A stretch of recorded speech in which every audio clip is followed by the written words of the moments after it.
Jason Statham performances. You've seen one, you've seen them all. From a creative perspective, I have no respect for it.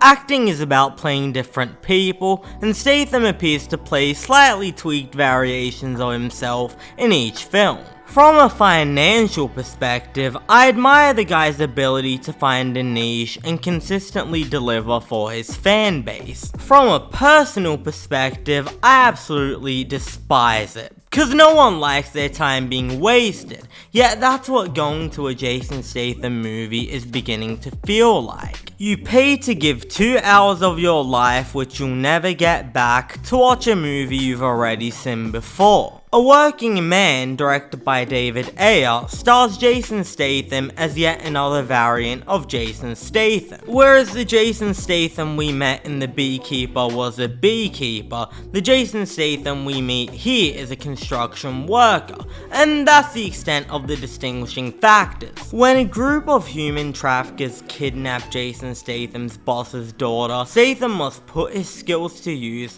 whoop some bad guys into shape, and get her home safe and sound. For the record, I will continue to refer to him as Jason Statham and not his characters' names until he breaks his back in a few years and decides to make an Oscar bait film where he tries something slightly different. But for now, we must continue to endure films such as A Working Man, generic, uninspired, vapid movies which reinforce the worst instincts of the action film genre. Though primarily known for his work in Rocky, co-writer Sylvester Stallone famously starred in successful action films the likes of Rambo, The Demolition Man, and The Specialist. Though I welcome the idea of a 78-year-old Sylvester Stallone lending his credentials to a genre he helped define, this time stepping behind the camera, his involvement in this film is akin to a father who has no desire to see his children grow beyond the scars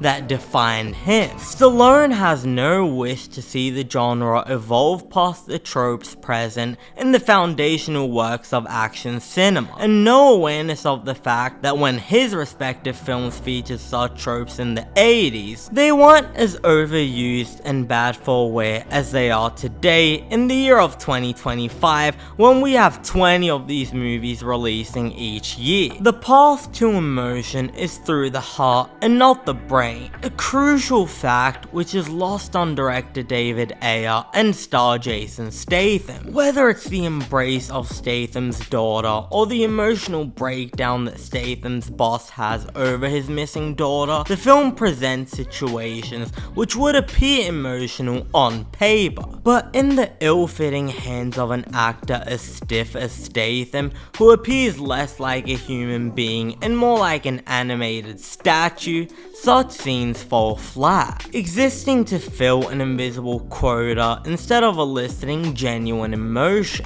But while Jason Statham is trying too little, the generic evil bad guys in this film are trying a little too hard, showcasing their generic evil bad guy scream and the invisible twirl of a mustache. Both Andrei Kaminsky and Maximilian Osinski are unlikely to become the next Hans Gruber. I recently rewatched Sam Raimi's Spider-Man 3, and while that movie is far from lacking in moments of absurdity, it's a movie that doesn't take itself serious, so that whenever it does something silly, it's about as charming as the dorky kid from Class. This right here reminds me of the bully from Class who thinks they're the greatest thing to walk on this earth since sliced bread. From a runtime perspective, this movie has its head screwed on backwards, spending too much time on superfluous things which go nowhere and rushing past big climatic moments. Following in the footsteps of Wrath of Man, A Working Man is an action movie that doesn't feature action sequences. Instead, it features short action bursts where a character will point a gun and shoot it at someone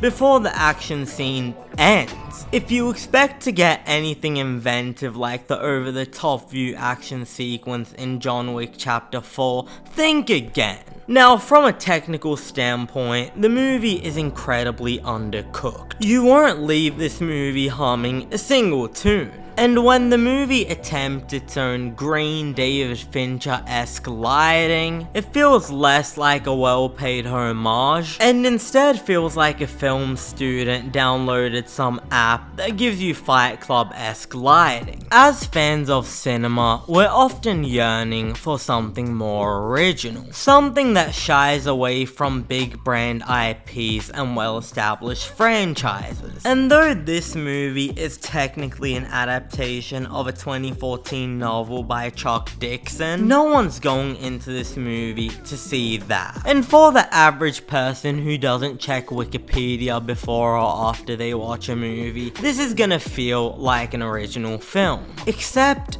does it really? It's not tied to a big name franchise, it's not Marvel or DC or Minecraft, yet it feels just as unoriginal as anything that came before, proving that an imitation of originality is no substitute for genuine creativity. And for that, I'm giving this one a 2 out of 10. Thanks for watching. If you enjoyed this video, be sure to hit the like button and subscribe to the channel for weekly TV and movie reviews. And if you've had the chance to watch A Working Man, let us know what you thought about it in the comments below.